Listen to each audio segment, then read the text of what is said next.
सितंबर 2026 से मेरा ज्योतिष का एक कोर्स ज्योतिष अलंकार बाय आचार्य निखिल दत्याल स्टार्ट हो रहा है। जो लोग ज्योतिष को बृहद तरीके से जानना चाहते हैं, बेसिक तरीके से जानना चाहते हैं और ज्योतिष में अपने बेसिक्स को बहुत स्ट्रॉन्ग करना चाहते हैं, क्योंकि बिना बेसिक्स के ज्योतिष नहीं की जा सकती, उनके लिए कोर्स बहुत अनिवार्य है। बहुत विस्तृत कोर्स मैंने बनाया है। जो लोग इंटरेस्टेड हैं ज्योतिष सीखने में ऑनलाइन मेरे द्वारा, वो इस नंबर 9211790270 इस नंबर पर व्हाट्सएप कर दें। आपको डिटेल भेज दी जाएगी पीडीएफ के द्वारा। तो जो लोग उस डिटेल में दी गई जो भी जानकारी है उसमें इंटरेस्टेड होंगे, वो कोर्स को ज्वाइन कर सकते हैं। ओम गणेशाय नमः। ओम नमः शिवाय। मैं निखिल ज्योतिष आचार्य आप सभी का मेरे चैनल पर पुनः स्वागत करता हूं। आशा करता हूं कि आप सभी स्वस्थ होंगे। महादेव की कृपा आप सभी पर सदैव बनी रहे। वीडियो तुला यानी कि लिब्रा के लिए बहुत विशेष है, क्योंकि वीडियो एक बहुत ही विशेष विषय के बारे में, और विषय है राहु केतु का मायाजाल अगस्त से दिसंबर 2026। अंग्रेजी में कहावत है कि if you are afraid of failures then you don't deserve to be successful. और अगर ज्योतिष में कोई दो ग्रह हैं जो इस लाइन को पूरी तरह से जस्टिफाई करते हैं, तो केवल और केवल राहु और केतु ही हैं, क्योंकि यही वो ग्रह हैं जो नॉर्मल से हटकर कुछ करने पर विवश करते हैं। और जो व्यक्ति नॉर्मल से हटकर कुछ करने की क्षमता रखता है वही सक्सेस प्राप्त करता है। ऑर्डिनरी और एक्स्ट्राऑर्डिनरी में फ़र्क यही होता है कि जो एक्स्ट्राऑर्डिनरी होता है वो कुछ कार्य भी एक्स्ट्राऑर्डिनरी करता है, वो कुछ ना कुछ ऐसा करता है जो नॉर्मल से हटके होता है। राहु और केतु अभी तो राशि नहीं बदल रहे, उनका राशि परिवर्तन दिसंबर के शुरुआत में होगा, 5 या 6 दिसंबर के आसपास। लेकिन ये ऐसे ग्रह हैं जो बैकग्राउंड में बहुत एक्टिव रहते हैं, और जब ये राशि बदल रहे होते हैं उससे पहले बहुत बदलाव लाना शुरू कर देते हैं, क्योंकि ये दो ऐसे ग्रह हैं जो साथ में राशि बदलते हैं। और सबसे स्ट्रॉन्गेस्ट कार्मिक कनेक्शन अगर किसी दो ग्रहों का है, किन्हीं दो ग्रहों का है, तो राहु और केतु है। ये वो ग्रह हैं जो आपको आपके अतीत से सीधा सीधा जोड़ते हैं। राहु आपकी कुंडली में जहां भी होगा वो आपके डिजायर्स हैं, वो आपकी इच्छा है, वो एक अधूरापन है।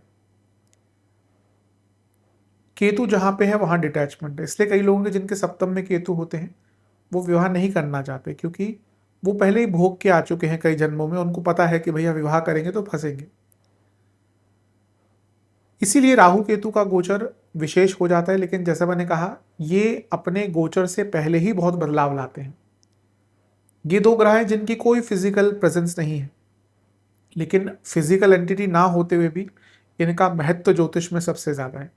ये वो ग्रह हैं जो बाकी ग्रहों के कारकत्व तक को बदल सकते हैं। इनकी कोई राशि नहीं होती मेरे हिसाब से, इस पे मतभेद लोगों के हो सकते हैं, लेकिन मेरे हिसाब से राहु केतु की कोई राशि नहीं होती। ये जिस भाव में बैठते हैं, जिस राशि में बैठते हैं, वो कारकत्व अपना लेते हैं। इनको दोनों को ही ज्योतिष में पैराडॉक्स कहा जाता है, क्योंकि दोनों ही विपरीत प्रकृति के ग्रह हैं, लेकिन हमेशा एक दूसरे से जुड़े रहते हैं। जहां राहु एक्सपेंशन है वहीं Ketu is contraction. Rahu extreme, Ketu is simple. Rahu materialistic है तो केतु मिनिमलिस्टिक है, लेकिन फिर भी दोनों एक दूसरे से जुड़े हैं। और जैसा मैंने कहा, ये छाया ग्रह है, ज्योतिष में इनको छाया ग्रह कहा गया है। तो ये बैकग्राउंड में बहुत चीजें बदलना शुरू कर देते हैं। शनि बृहस्पति जब भी किसी भाव में आते हैं तो धीरे धीरे करके रिजल्ट देते हैं। इन दोनों के रिजल्ट कहीं ना कहीं पहले ही आना शुरू हो जाते हैं, लेकिन क्योंकि बहुत स्ट्रॉन्ग कॉस्मिक इन्फ्लुएंस है तो ये कभी कभी कुछ गड़बड़ भी करवा देते हैं। तो इस वीडियो में हम यही चर्चा करेंगे कि जो राहु केतु देवता का गोचर हो रहा है, इसमें किन किन एरियाज पर आपको ध्यान देना है, कहाँ अच्छा हो सकता है, कहाँ बुरा हो सकता है, कहाँ थोड़ा बचाव करना है, कहाँ फ़ायदा उठाना है। मैंने वीडियो को कुछ भागों में बांटा है आपकी सहूलियत के लिए। सबसे पहले हम बात करेंगे राहु की माया का, फिर केतु का ज्ञान, और अंततः राहु केतु एक्सिस बदलाव की रेखा, और उसके अंत में मैं कुछ उपाय बताऊंगा जो करने हैं। लग्न राशि या चंद्र राशि तुला है, दोनों ही देख सकते हैं गाइडेंस के लिए। जहाँ से सूट और लेट ज़्यादा करता है वहाँ से देखिए। व्यक्तिगत तौर पे मेरा मानना है लग्न से देखेंगे तो अच्छा है। इनकेस नहीं पता है लग्न राशि तो चंद्र राशि से भी इसको देख सकते हैं। शुरू करते हैं इस अत्यंत महत्वपूर्ण राशिफल का। पहले हम राहु की माया की चर्चा करते हैं। शुरू करते हैं। सबसे पहले हम बात करेंगे राहु की माया की। राहु आपके चौथे भाव में आकर बैठने वाले हैं। पंचम भाव में अभी आपके गोचर कर रहे थे।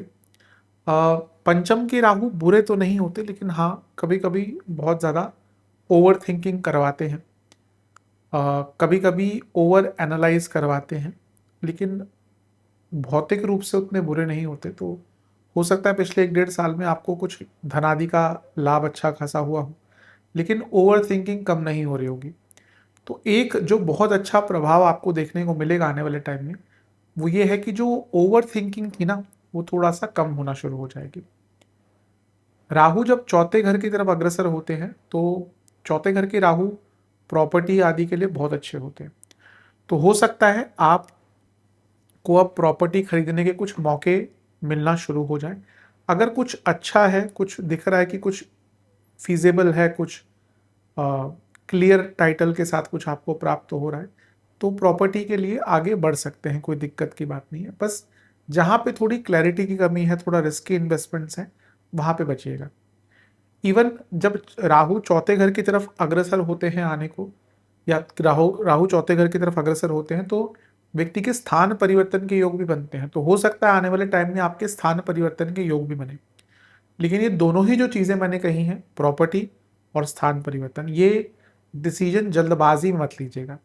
जब आपको पूरी क्लैरिटी हो, पूरी श्योरिटी हो, तभी इन दोनों चीज़ों की तरफ आपको बढ़ना है, अन्यथा थोड़ी प्रॉब्लम भी यहाँ पर हो सकती है। राहु एक बहुत हंग्री ग्रह है, उनको इनसेटिएबल कहा जाता है, यानी कि जिसकी भूख, जिसकी क्षुधा कभी शांत नहीं होती। कोई भी व्यक्ति जो राहु प्रधान है ना, वो कभी भी शांत नहीं बैठेगा। उस वो पहले एक चीज़ कर अचीव करेगा, फिर दूसरी चीज़ प्लान करेगा, फिर वो अचीव करेगा, फिर कुछ और प्लानिंग कर लेगा। अब जब राहु चौथे घर की तरफ अग्रसर हो रहे हैं, तो ये आपकी जो डिजायर्स है ना, ये बढ़ सकते हैं।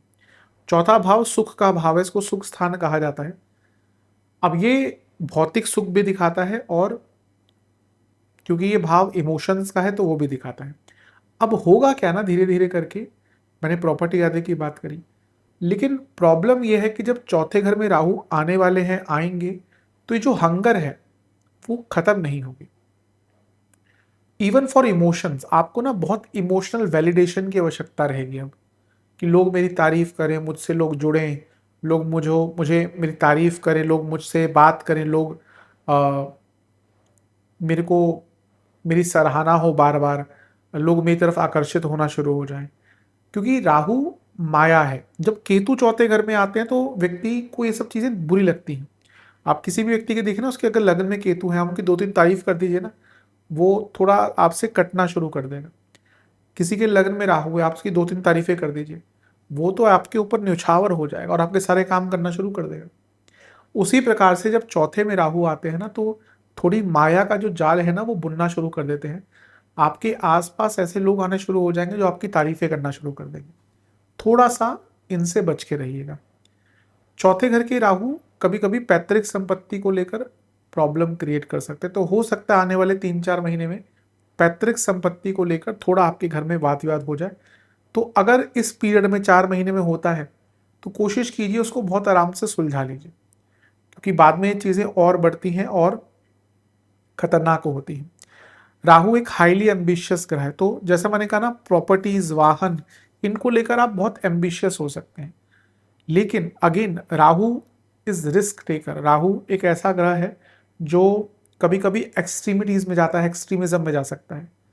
तो अगर आपकी फाइनेंशियल कंडीशन अच्छी नहीं है, तो लोन वगैरह या बहुत कर्जा लेकर अपनी ये इच्छाएं पूरी मत कीजिएगा, क्योंकि ये बहुत आप में से लोग करने वाले हैं, कर सकते हैं या ऑलरेडी स्टार्ट कर दिया हो, कि भैया आपको कोई प्रॉपर्टी अच्छी लग गई, कोई कोई गाड़ी बहुत अच्छी लग गई, लेकिन आपके बजट से भी बहुत आगे है।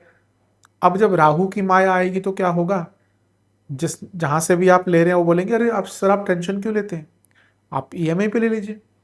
आप देखेंगे, अरे बस महीने के 35,000, सैलरी है मेरी 1.5 लाख, कोई बहुत बात नहीं। वो 35-40 हज़ार जब आपको 20-20 साल देने होंगे ना, या 50,000 की ईएमआई होती है, 55,000 की होती है, जब 20-20 साल आप देंगे तब पता चलेगा कितना महंगा पड़ता है, और फिर बाकी क्या, बाकी जिम्मेदारियां नहीं होती।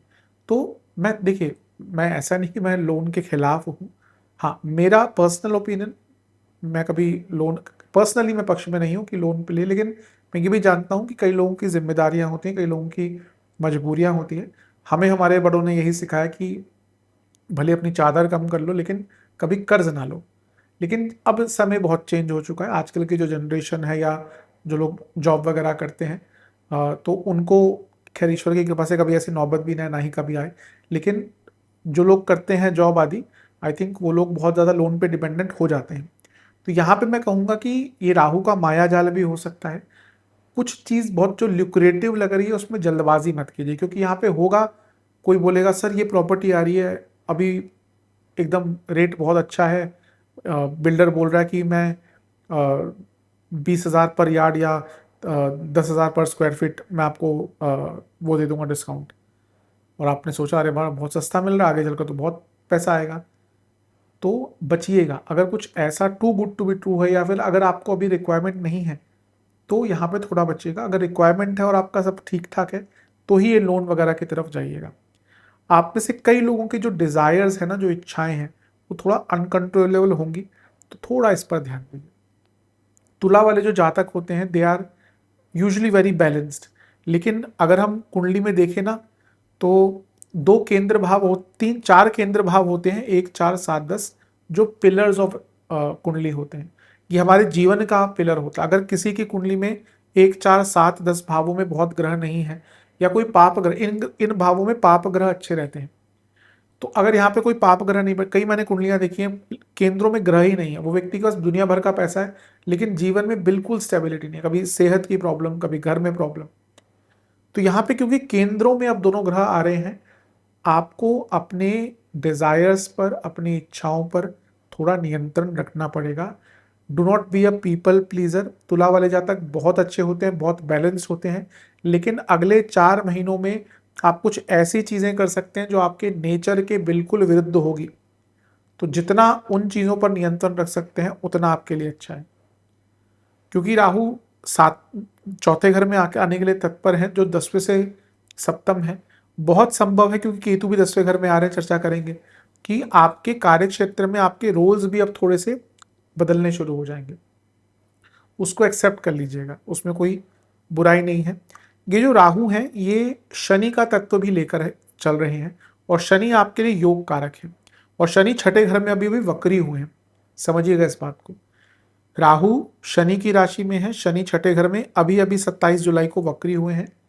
अगर आपका बहुत लॉन्ग कोई कोर्ट केस चल रहा था, सॉल्व होने की संभावना है, कॉम्प्रोमाइज होने की बहुत अच्छी संभावना है। तो अगर इस 4 महीने में ऐसी कोई प्रोबेबिलिटी बनती है तो अपना कोर्ट केस अगर सॉल्व हो रहा है, अगर कॉम्प्रोमाइज हो रहा है, कर लीजिएगा, बहुत अच्छा मौका है, तो इसका लाभ उठाइएगा। राहु केतु दोनों ट्रांसफॉर्मेशन के ग्रह हैं, तो यहाँ पे क्योंकि वो इमोशंस के भाव की तरफ जा रहे हैं, आपका इमोशनल ट्रांसफॉर्मेशन शुरू हो गया है, ऑलरेडी हो गया होगा। लेकिन जैसा मैंने कहा ना, राहु इज डिल्यूजन ऑल्सो, तो वर्क ऑन योर इमोशन। ये ऐसा टाइम है जहां पे इमोशंस के बहाव में आपको बहना नहीं है। Rahu is an ignorant planet. कभी कभी राहु की प्रधानता में, राहु के प्रभाव में व्यक्ति बहुत, जैसे आजकल कहते हैं ना रेड फ्लैग्स, कई रेड फ्लैग्स को इग्नोर कर देता है, और उसके कारण फिर वो कई प्रॉब्लम्स में भी पड़ता है। तो आई थिंक इन सब एरियाज पर काम कीजिए। ये अवश्य है कि जब राहु चौथे घर में आते हैं, you need to break the norm, यानी कि आपको नॉर्मल से कुछ हटकर करना पड़ता है। लेकिन वो जो ऊर्जा है वो तब के लिए बचा कर रखिए जब राहु आपके चौथे घर में आएंगे। इन 4 महीनों में आपको इन सब एरियाज पर, स्पेशली अपने डिजायर्स, अपने इमोशंस और अपनी फैमिली लाइफ, अभी ये भी हो सकता है कि फैमिली लाइफ में बहुत डिस्टर्बेंस आना शुरू हो जाए। बहुत संभव है अगले 4 महीने में प्रॉपर्टी को लेकर, पैसे को लेकर, पैसों के मनमुटाव को लेकर, घर में खर्चों को लेकर बहुत बहस हो सकती है, क्योंकि वो राहु का प्रभाव है। अब कभी कभी होता है कि छोटी सी बात होती है, 200 रुपए की, 100 रुपए की, 500, 1000, 5000 की बात होती है, उसमें झगड़े इतने बड़े हो जाते हैं कि संबंध टूट जाते हैं। ये सब राहु ही करवाते हैं, क्योंकि अगर आपने कार्टून बचपन में देखे हो ना, तो उसमें एक ऐसा होता था कि एक व्यक्ति होता था, उसके एक साइड एंजल होता था, एक साइड डेविल होता था। डेविल कुछ फुसफुसाता था कान में, राहु वही काम करते हैं। राहु की माया ऐसी ही है कि वो आपको ना डिल्यूजनल कर देंगे कि भैया ये जो आपके साथ व्यक्ति पूरा जीवन जिसने बताया यही आपका दुश्मन है। ये हो सकता है इस आने वाले कुछ महीनों में, बहुत केयरफुल रहेगा। अच्छा, राहु जब पंचम में आते हैं ना, या किसी भाव में आते हैं फॉर दैट मैटर, कुछ लाभ करवाते हैं। अब पंचम में आए तो आप में से हो सकता है कुछ लोगों को स्पेकुलेटिव मार्केट्स में जो पैसा वगैरह लगाते हैं उनको लाभ मिला हो। जाते जाते राहु झटका देकर जा सकते हैं, तो बी वेरी केयरफुल, क्योंकि ये वो टाइम है जब जाते जाते राहु आपको स्पेकुलेटिव मार्केट्स में कोई बहुत बड़ा झटका भी देकर जा सकते हैं। Be very careful. राहु यहाँ से नवम को देख रहे हैं, हो सकता है इन 4 महीने में आपके बॉसेस ही आपके दुश्मन बन जाए। उन पर बहुत ट्रस्ट मत कीजिएगा, लेकिन संबंध अच्छे रखिएगा। और ये राहु लग्न को भी देख रहे हैं, निकल रहे हैं। फिर से कहूंगा, कुछ भी बहुत रिस्की इन्वेस्टमेंट से बचिएगा, स्पेशली ऑनलाइन। क्रिप्टो में पैसा डाल दिया, दुनिया भर की स्कीम्स आ रही हैं आजकल, यहाँ लगा दो, यहाँ हम आपका पैसा डबल कर देंगे। आज आप देखिए, आप पढ़िए, कभी कभी ऑनलाइन चीज़ें आती हैं कि लोग अपनी SIPs तोड़कर फिर प्रॉपर्टी में पैसा लगा रहे हैं। लोग अपना बाकी जगहों से इन्वेस्टमेंट हटकर फिर दूसरी जगहों पर जा रहे हैं। देखिए, इतना आसान नहीं होता इन जगहों से पैसा कमाना। लोग बोल देते हैं, कई लोगों ने, जिनको नहीं आइडिया, SIPs में, म्यूचुअल फंड में पैसा लगाया हुआ है, कई लोगों के बहुत नेगेटिव्स में चल रहे हैं, कुछ के पॉजिटिव में चल रहे हैं। तो ऐसा नहीं कि रातों रात इनमें से कुछ को हो सकता है, मैं मना नहीं कर रहा, लेकिन वो बहुत लिमिटेड लोग होते हैं। इसीलिए यहाँ पे अगले 5 महीने में स्पेकुलेटिव मार्केट्स में कोई बहुत ज़्यादा रिस्क मत लीजिएगा। सबसे ज़्यादा 2 एरियाज पर आपको और ध्यान देना है, वो है लव लाइफ। पंचम में जब राहु जा रहे हैं पंचम से चौथे घर, मैंने कहा ना कि एक इमोशनल डिससेटिस्फैक्शन स्टार्ट होगा, और हम पंचम की बात करें, लव लाइफ में बहुत प्रॉब्लम आ सकती है। क्यों? क्योंकि आपको लगेगा कि मेरा जो पार्टनर है ये मेरे लिए अच्छा ही नहीं है, कौन हो तुम, ऐसा भाव आ सकता है। क्योंकि कभी कभी कोई और व्यक्ति भी जीवन में आता है, या किसी और के प्रति आकर्षण जाता है, चाहते हुए राहु ये काम करवा सकते हैं। तो थोड़ा धैर्य रखिए।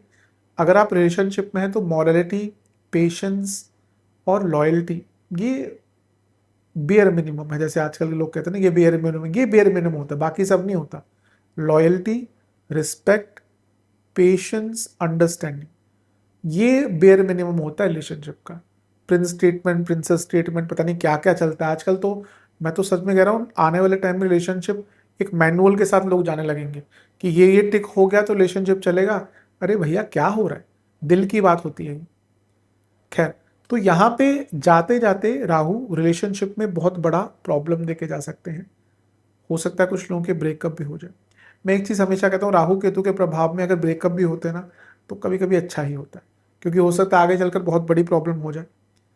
राहु की, आप में से कई लोगों के रिलेशनशिप स्टार्ट हुए होंगे पिछले साल 2025 मई के बाद या आसपास, क्योंकि राहु जब आते हैं ना तो माया और माया का जाल और वो डिल्यूजन लेके आते हैं। तो कभी कभी कोई ऐसा व्यक्ति जीवन में आ जाता है जो लगता है कि यही जन्म जन्म का साथ है हमारा तुम्हारा। और जब राहु जा रहे होते हैं तो कभी कभी वही गाना ना, मैं तेरी दुश्मन दुश्मन तो मेरा, तो वैसा हाल हो सकता है। तो यहाँ पे रिलेशनशिप में टर्बुलेंस आएगी। जिनका रिलेशनशिप स्ट्रांग है सर्वाइव कर सकते हैं, पर जहाँ पे मैंने जो बेयर मिनिमम वाली बातें करी, रिस्पेक्ट नहीं है, लॉयल्टी नहीं है, अंडरस्टैंडिंग नहीं है, विश्वास नहीं है, मे बी वो रिलेशनशिप खराब हो जाए। अगर आप गर्भवती महिला हैं, बी वेरी केयरफुल, जाते जाते राहु थोड़ा प्रॉब्लम दे सकते हैं। और अगर आप ऑलरेडी माँ बाप हैं, मतलब कि आपकी संतान है, तो यहाँ पे ना संतान से बहुत बड़े झगड़े हो सकते हैं, क्योंकि उनकी डिमांड बढ़ेगी। अब भाई, आप डिमांड पूरी कर सकते हैं तो अच्छी बात है, लेकिन कभी कभी होता है जायज़ डिमांड भी नहीं होती बच्चों की, तो उसको बहुत बैलेंस वे में हैंडल कीजिएगा, क्योंकि ये प्रॉब्लम लेकर आ सकते हैं। पंचम से राहु जब जा रहे होते हैं, जो लोग साधना करते हैं ना, उनकी साधनाएं टूट जाती हैं। तो अगर आप रेगुलर मेडिटेशन वगैरह करते हैं, करते रहिए, और उसमें कॉन्टिन्यूटी रखिए, डिसकॉन्टिन्यू मत आने दीजिए, वरना काफ़ी प्रॉब्लम्स है। तो मेरे हिसाब से राहु का ये जो गोचर होने वाला है इतना बुरा नहीं है आपके लिए। जैसे शुरू में कहा था, ओवर थिंकिंग वगैरह कम होगी, लेकिन कुछ ऐसे एस्पेक्ट जो मैंने बताए उन पर ध्यान दीजिएगा। बिजनेस में मुझे लाभ दिख रहा है, हो सकता है आपको कुछ नए ऑफर्स आना शुरू हो जाए इस 4 महीने में। जॉब में जो मैंने कहा, स्पेशली बॉसेस से बच के रहिए। स्टूडेंट्स के लिए भी बहुत अच्छा है। अगर आपका वीज़ा का काम बहुत टाइम से अटका हुआ था, तो यहाँ पे राहु जाते जाते, क्योंकि अब चौथे घर में जा रहे हैं, वीज़ा लेंगे तो बाहर जाएंगे ना, तो जाते जाते हो सकता है आपका वीज़ा का काम भी है वो पूर्ण हो जाए। तो मिश्रित प्रकार का दिख रहा है।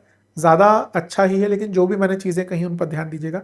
हेल्थ के हिसाब से स्लीप प्रॉब्लम, पेट की problem, fungal infections, breathing issues, ये आपको इन 4 महीनों में ज़्यादा तंग कर सकते हैं। बस इन एरियाज पर ज़्यादा ध्यान दीजिएगा। अब बात करते हैं हम केतु के ज्ञान की। केतु आपके 11वें घर में गोचर कर रहे थे बहुत लंबे अरसे से।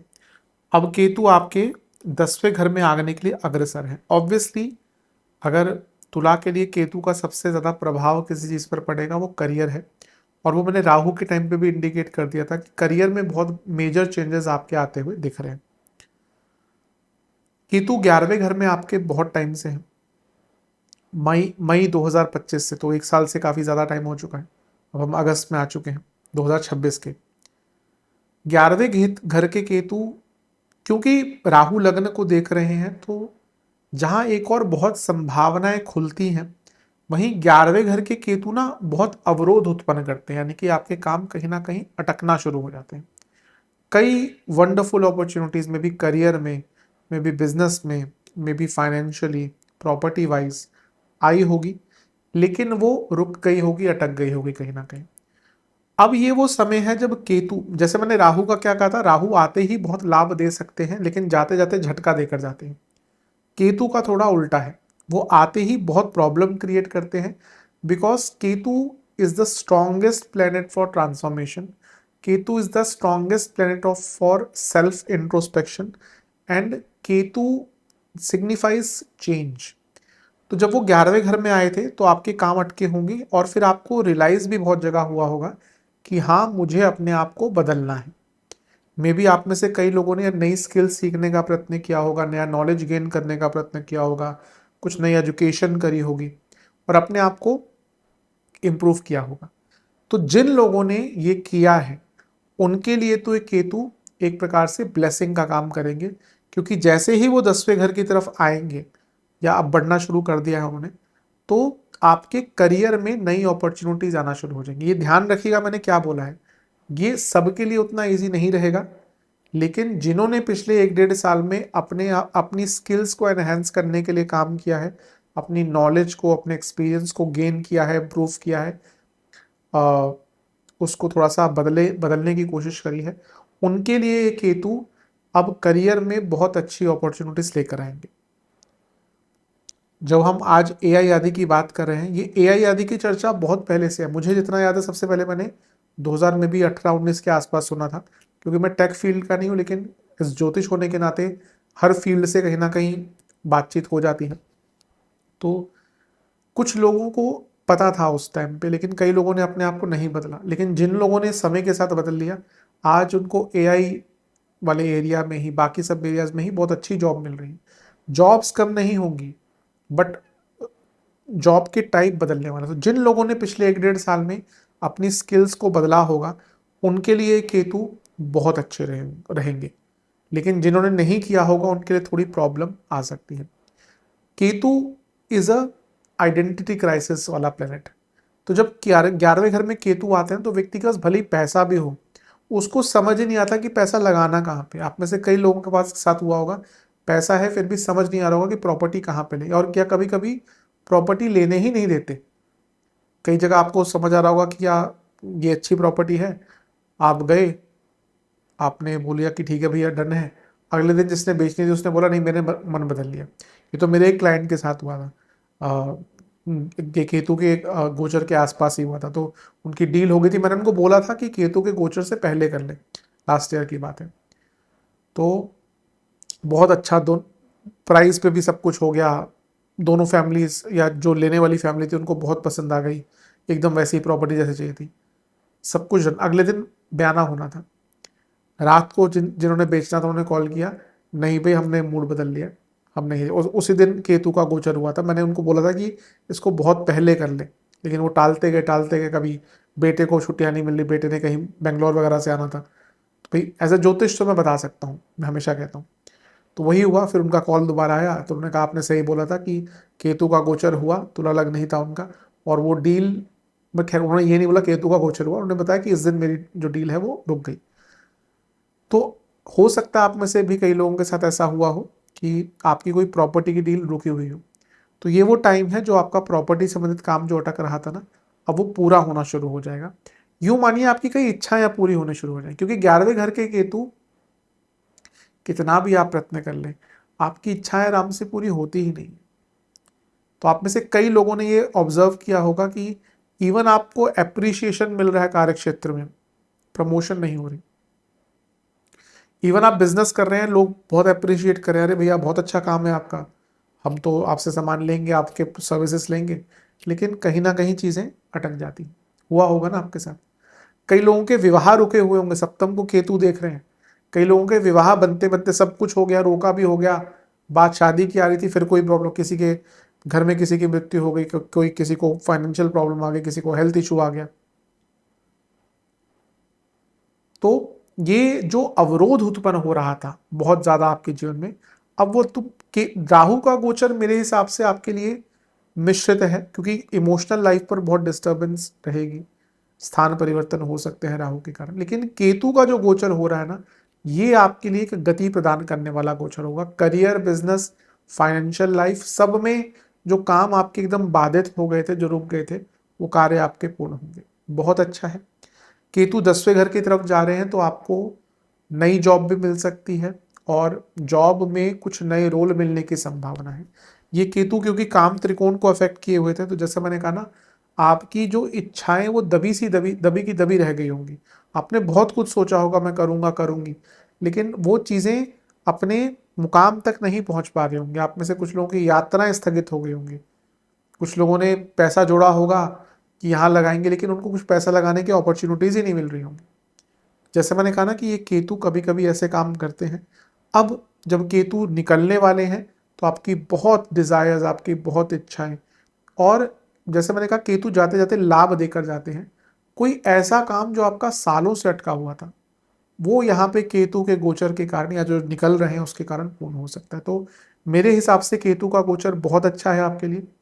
राहु जहां डिजायर्स की उत्पत्ति है, केतु पूर्णता है। तो मेरे हिसाब से ये राहु केतु के गोचर पे तो हम अलग से बात करेंगे जब होगा।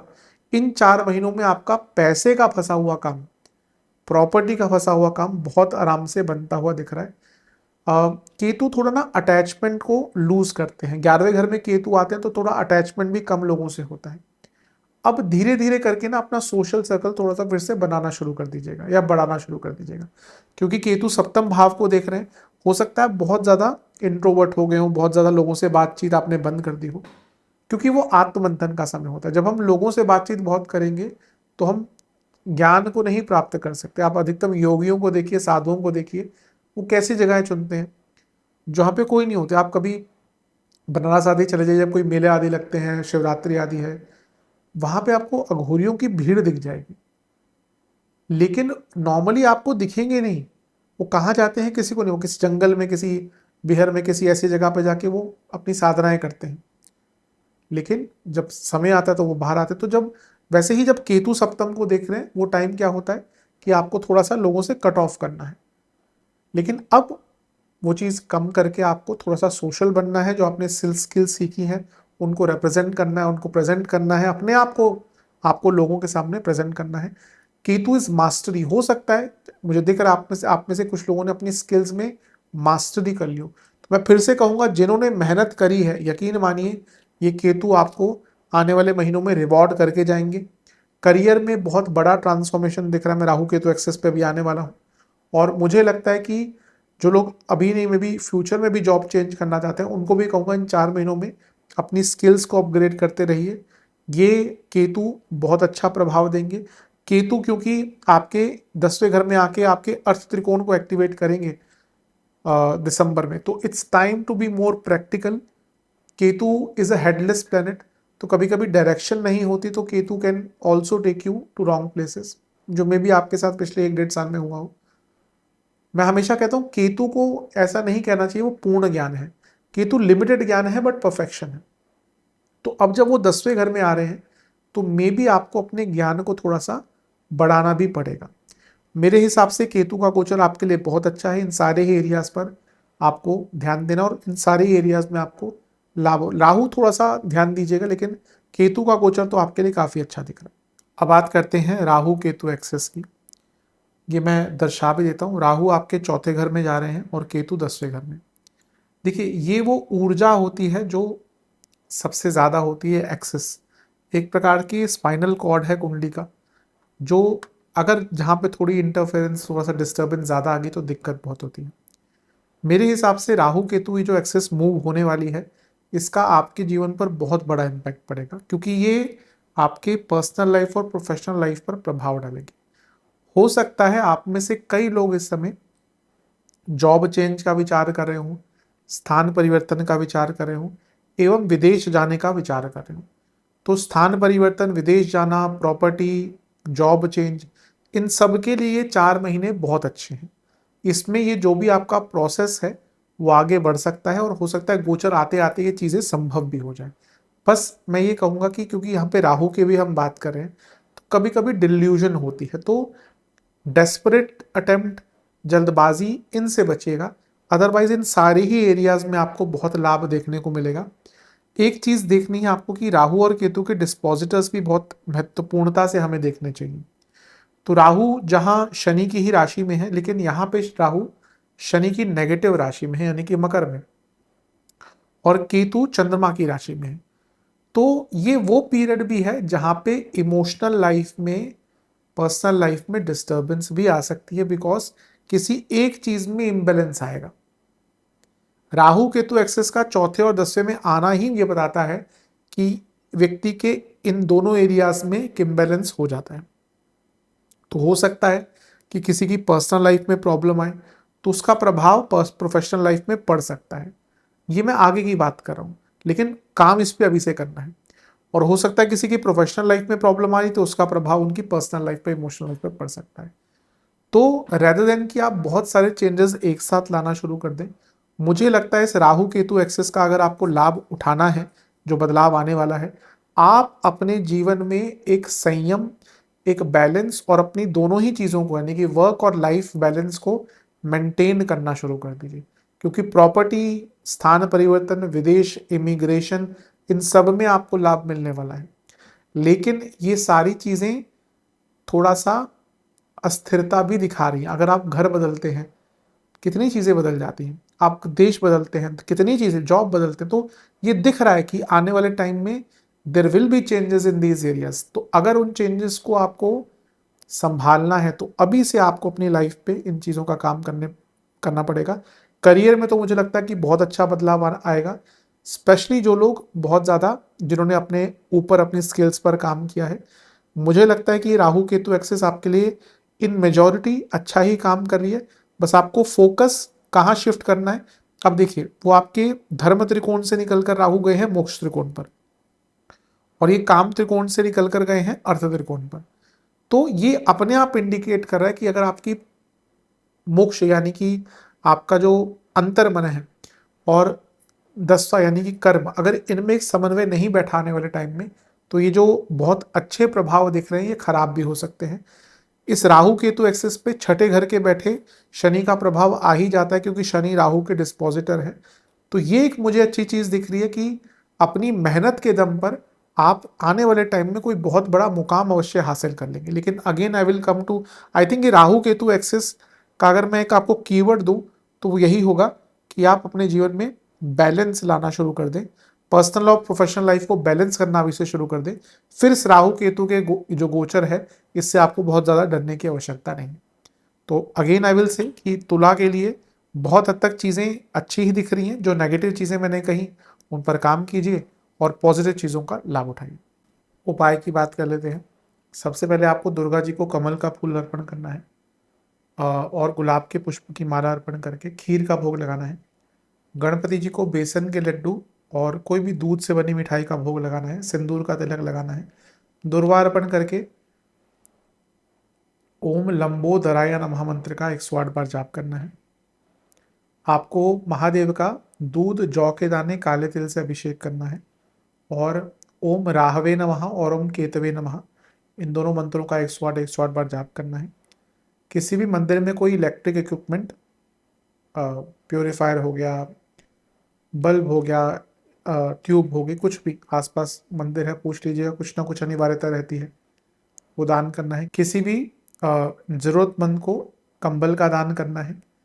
अ, अगर आपके आसपास कोई डॉग्स होते हैं तो उनको खाना खिलाइएगा। इंडिया में तो बहुत आराम से मिल जाते हैं, बाहर शेल्टर होम्स होते हैं, उनको वहाँ पे आप हेल्प कर सकते हैं। और किसी भी मंदिर में सरसों के तेल का दान करें और ब्राह्मण भोजन करवाएं, यानी कि कोई भी ब्राह्मण देवता है आपके आसपास उनको भोजन कराएं, उनको दक्षिणा दें। ये उपाय कर लेंगे तो आजकल कभी कभी नहीं भोजन करते तो दक्षिणा के स्वरूप में उनको दे सकते हैं। आशा करता हूँ वीडियो काम आएगी। चैनल पर नए सब्सक्राइब कीजिए, वीडियो को लाइक कीजिए। मिलता हूँ अगली वीडियो में, तब तक के लिए ओम नमः शिवाय।